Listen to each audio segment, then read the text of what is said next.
For joining pageantry police, versus po ako and former captain po ng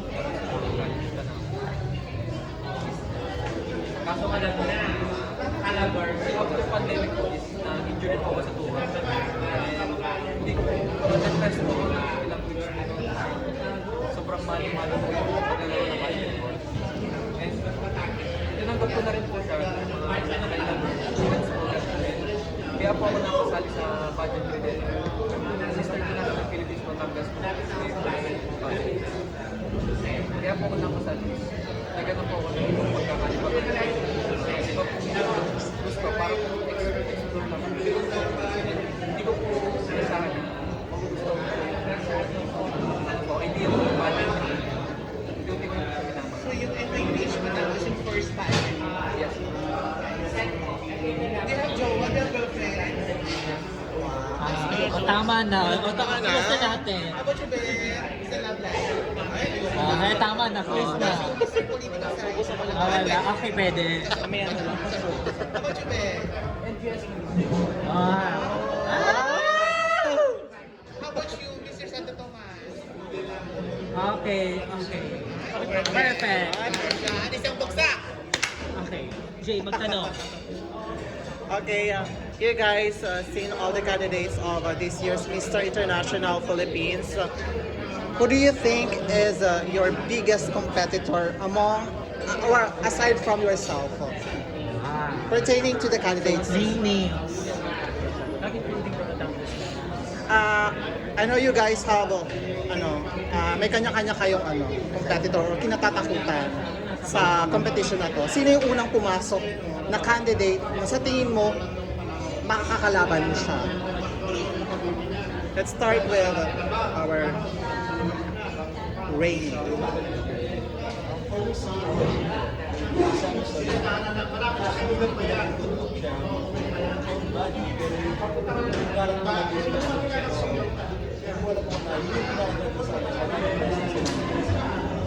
How about you, Andrew?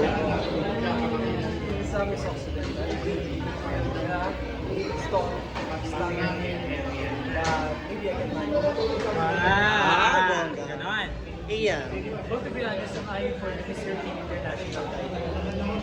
So, I'm not really sure, but I guess it's around 5 or 7.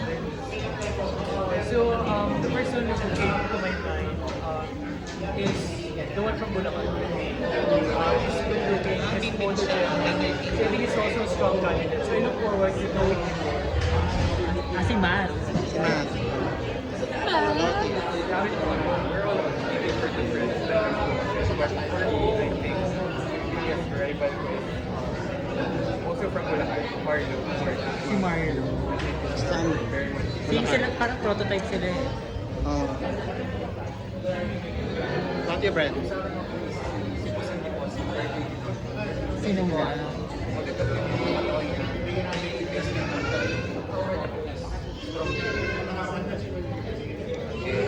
Another question, this is a personal. What's your guilty pleasure?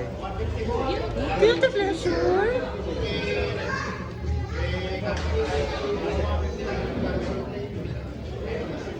Eating ice cream. What else?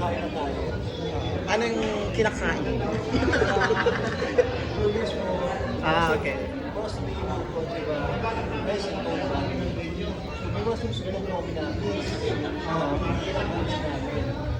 Sometimes, kung nalaw ko na sa paper na minsan po, nag-check kami, nakamakain ka sa tama, kasi nakakapag sa How about you, Andrew? I mean, chicken breast. Chicken. Kasi it's one of the main need to diet talaga. So that you can have this strong body. Strong Ian. I think the same as Marcus. My guilty pleasure is definitely eating different foods. There were times na I can't stop myself from indulging different meals. So, that somehow makes me feel guilty because I have to work on my body, but then at some point I'm trying to eat a lot of calories, which makes it more difficult for me. Have to don't Pressure po kami ng reflect with fat eating din. Kasi we're all in a diet. We're all working for to be the best version of ourselves. So we're and then the most difficult part for me is for diet kasi we're gonna have to prepare everything. And every now and then we have to give pleasure. How about you? Sa akin, kapares po na. Doon po ay around 100 kilos po. 2019. After pandemic na po ako nagkameron po na yung sa fitness. Budget po meron pa. So, parang sa mahirap po pinipin. Kasi pag po tayo mas madalas po tayo mag-crave sa mga pagkain kaysa po mag-live normal na kain na po tayo. Sa katawan natin is hindi importante yung makapag-gym po tayo na. Mas importante po sa pag-tayo is yung food po talaga. Kasi 80% na po po intake and 20% workout. Okay, one last question na lang, guys. Describe your journey on your local pageant, which is the Mr. International Philippines Batangas. One word? Say one word. One word. One word? Sabi niya, Bigul. Start with Brent. Adventure. How about you? Okay. Fulfilling. Power. Power. Well, Chica, how ready are you for this competition? Rate yourself from 1 to 10. Let's start with Marcus. 9. 9. 10. 10. 9. 10.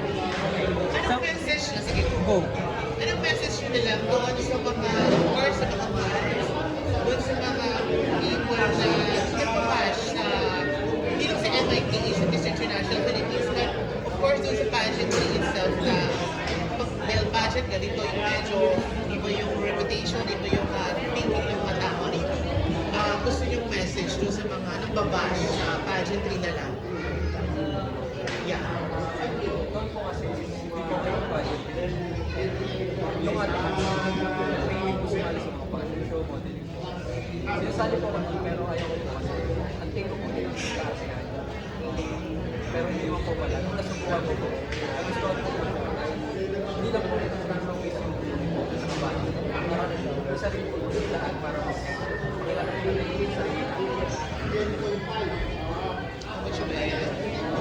Like I said po kanina, we're all entitled to our opinions. So I can respect that. Pero I think everyone was given a say. Kasi like si Ben said, hindi na rin naman yung gusto. But then, sumama siya, na-appreciate what people do in the family. So, hindi kita yung chance. What Sinang ko na lang.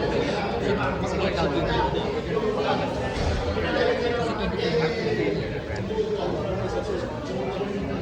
So I think there are always negative connotations towards male pageantry because most Filipinos are used to women pageantry. But I think it's about time that we realize that just like women, men are also capable. Men also have purpose and advocacy. And we as Batangueños, we are a manifestation of those purpose and advocacy. And we are more than prepared to showcase it in the national stage. And we are trying to prove that we are also capable individuals who can bring so much pride to our country. Some people have the second one. I can say that it will prove that male pageants, yes, are showcasing their pageants in face. With the dropping on stage, but also about its developing the personality. Because in MIT, we're not just showcasing our pageant. We are showcasing who we are as a person, how to become a responsible person, how to become respectful. And one of the most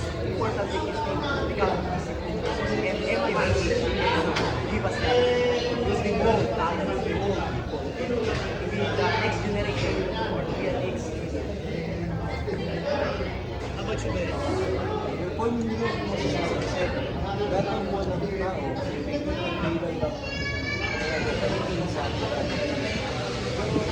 Ako pa rin lang sa ginagawa. Kasi hindi siya sa saramo. Kaya sila talaga sa katawan. Parang balik lang tao. I-focus ko kasi na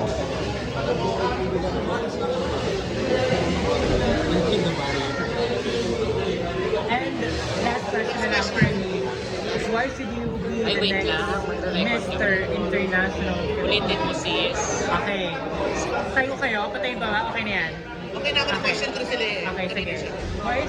Why should you be the next Mr. International Philippines 2024? Let's start with Brent.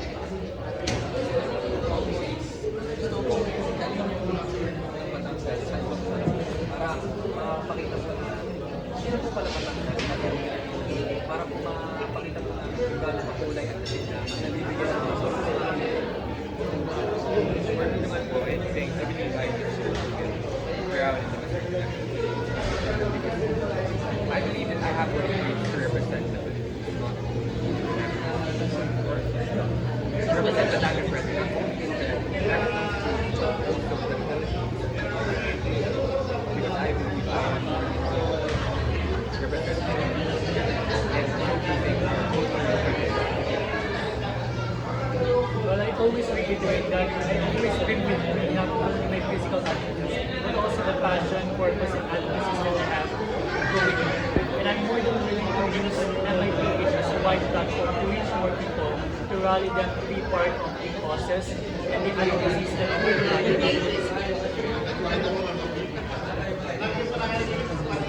For me, I'm sure to be one of the kings of MIPH because I believe in them. Because I believe that if you believe the organization or the purpose, you can carry the purpose. It's just like me, I'm pursuing or I'm motivating you by engaging and showing the advertisement out to others. And by this, it's not just about physical health or mental health, but also I'm showcasing overall benefits. Which is the character you're more with yourself, and through MIT, I can reach a lot of wider people. And I believe that this work is fine. The organization because it's like a team with a purpose, and also your advocacy, like nation building and sports building, is aligned with this. Ikaw ba mas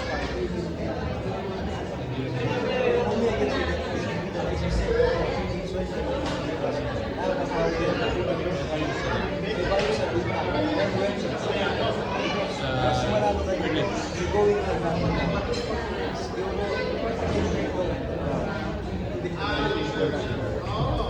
Yes. Thank you and good luck. Good luck. Laban na. Kaya actor pala. Actor ka sa school. Fairness. Alright. Ito yung ano, iba't ako.